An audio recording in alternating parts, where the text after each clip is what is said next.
Okay, so for the interrupt driven input, as we mentioned, if you have like now, as an example, your code, and then like an exception occur, what will happen? Of course, you have like to go to fulfill the requirement, but you have to first save the program counter.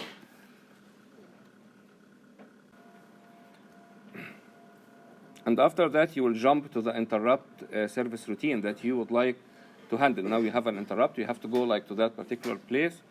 And what will happen next?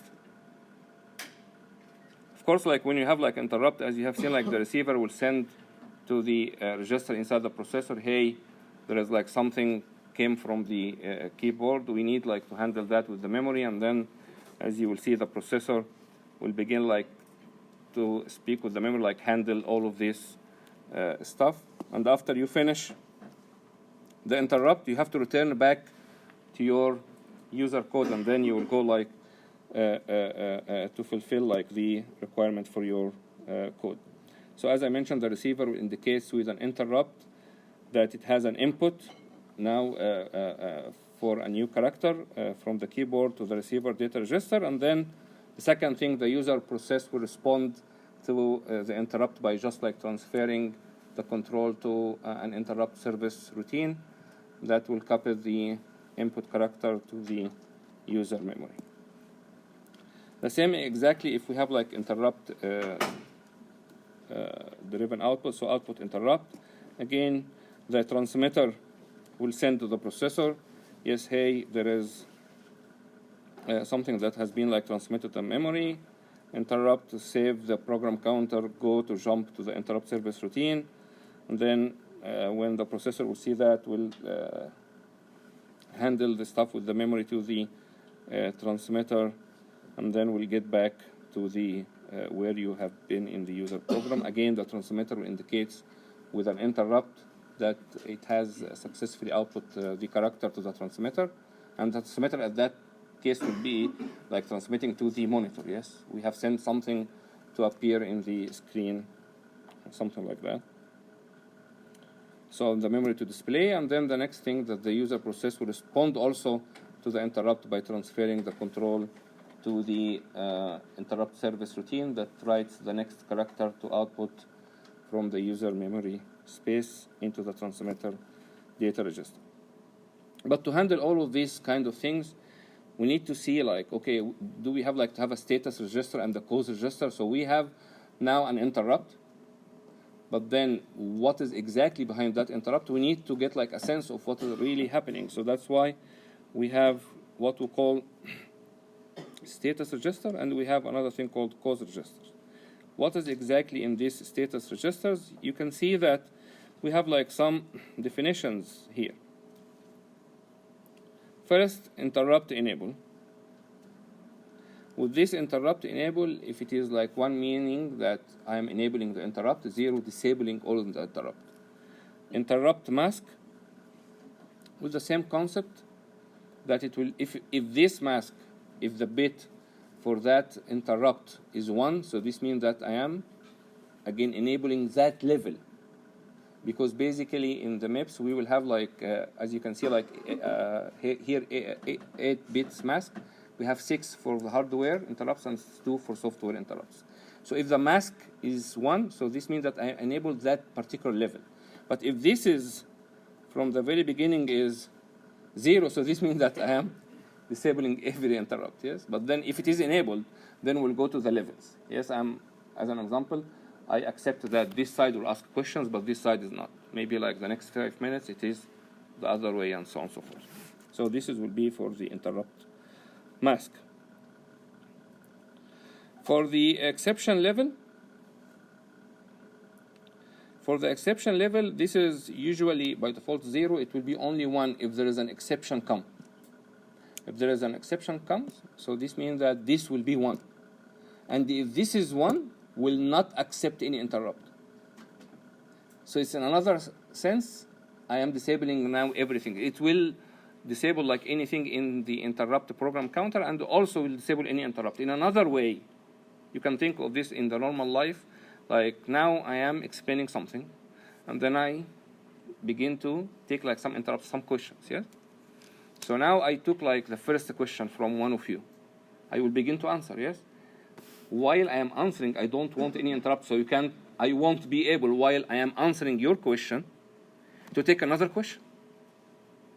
Correct? So I have to disable, yes, any exceptions of like taking questions until I finish answering your question. It is the same concept. So after the exception finished, like the processor handles that exception, this bit will be again 0. And if it is again 0, then we'll accept the interrupts and the exception. With this user mode, as we will see in the next slide, will be like either in the kernel mode or in the user mode. The one will be 1 and the others will be 0, as we will see in the next slide. For this cause register, I can handle like some pending interrupts, because like you can like get some interrupts while it is already masked here, or it's not like disabled, yes, but still I can write there that I have an interrupt pending, yes, and the processor will look at that if the mask became, as an example, become 1, and so on and so forth. For these exception codes, as we will see also in the following slides, that will have like some codes which shows you what's exactly that interrupt, yes, and so on and so forth.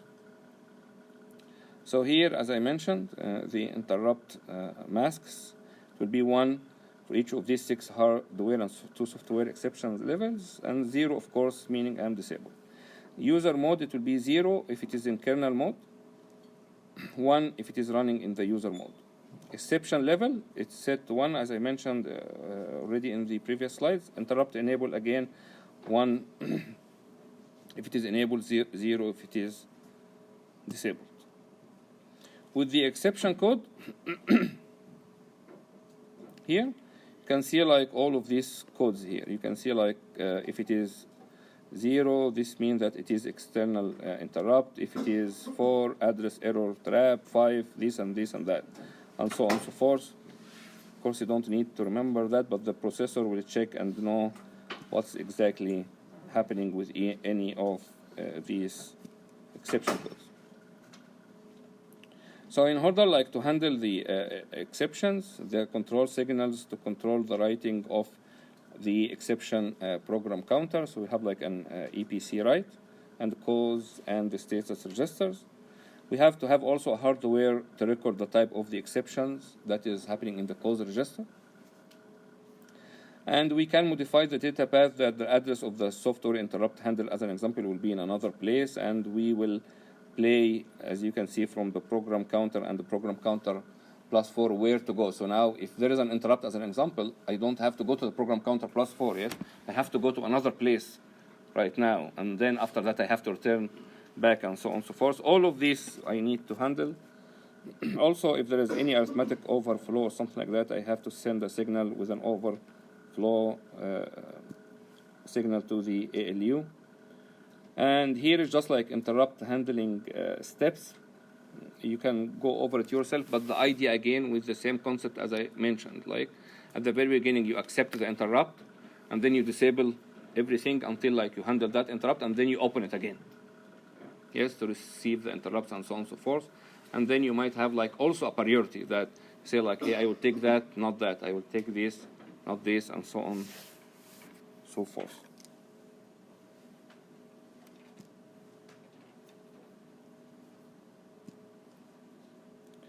Input-output data transfer, and this is also an important concept that you need to be aware of.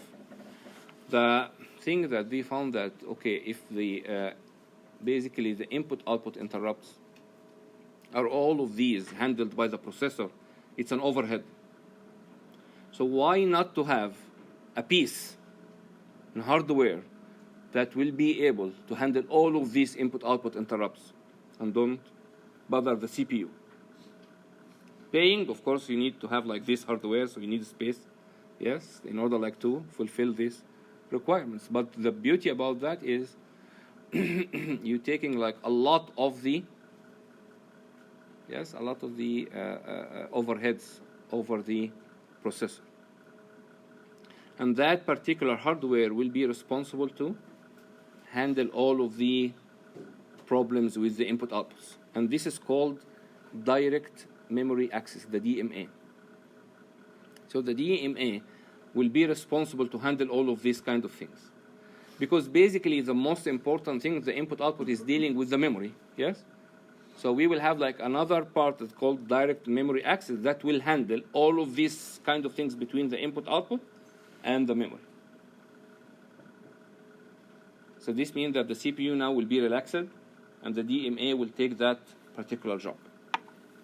But then the next thing that you have to ask yourself, because it will raise like, it might raise an issue, that, hey, you told us before that there is like a CPU that is always would like also to access the memory. And the DMA is accessing the memory at the same time. I mean, it's still like a problem, yeah? But then I will say like, hey, do you remember that we mentioned that there is something called the cache? And the cache will be designed in a way that I would like to reduce the miss rate as much as I can. Because if I'm reducing the miss rate as much as I can, so this means that I don't have to go to the main memory. But if this happened, of course, the processor will take the main memory and will stop the DMA handling with the memory. Yes, hey, now I need the memory. I need to get the stuff from the memory. Stop right now, and then we'll give you the access after I finish, and so on and so forth. But this is, I agree that this is like an issue, but this issue will only happen if there is a miss rate. Okay? If there is a miss rate, yes, the DMA and the processor will handle all of this stuff. But then the next thing that will come to your mind that, hey, now you told us that there is a lot of things that way to write to the cache. There is write through, there is write back, there is buffer, all of these kind of things. But what will be the issue if it is write back? Because now there is a problem. Why? Because in the write back, I write to the cache and I don't update the main memory. And the direct memory access is accessing the main memory. The DMA is accessing the main memory, correct? So this means that the data that is already there, it is not updated how I can handle all of these kind of things. Yeah? So we have to take into consideration that now, if there is a dirty bit, what I should do. Yes, and I have to ask like for the update and so on and so forth. I just would like to give you an indication that it's not that easy to give just a suggestion. You have to give a suggestion and take into consideration all of the things like among or around that particular new suggestion that you have. Here, this is what we will have in the next couple of slides. So for the polling and interrupt-driven input-output, the CPU will transfer the data between the memory and the input-output data register, but we have now a direct memory access because this is actually time-consuming for high-speed devices like the CPU. So the operating system will provide a starting address in the memory, and then the input-output controller will transfer to and from the memory, and then control interrupts on completion or error. This will be the job that the DMA will do. But then with the DMA cache interaction, and this is what we need to take care about, that if the DMA writes to a memory block that is cached, what will happen? I mean, this means that I am already now updating the memory, but I'm not updating the cache. So this means that whatever in the cache is old, is stalled. What will happen if it is write back and the cache has a dirty bit or block, and the DMA reads memory block? So this means that I'm reading a stall data, and also I need to handle all of these kind of issues, and I need to take that into consideration. So in another sense, I need to ensure cache coherence. I might need like to flush the blocks from the cache if they will be used from the DMA as an example. Yes, and this might solve the issue. Or use non-cacheable memory location for input outputs, and so on.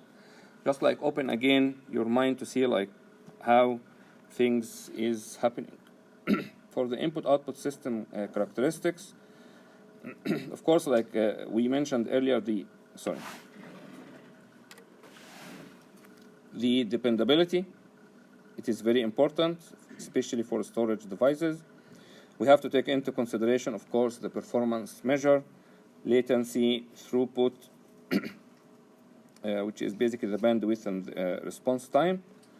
In the desktops and the embedded system, we are more interested in the response time, but for the servers, of course, the throughput is much important. Also for the desktop, the diversity of the devices, for the servers, expandability of the devices. I think this will be the last thing that we will cover for today.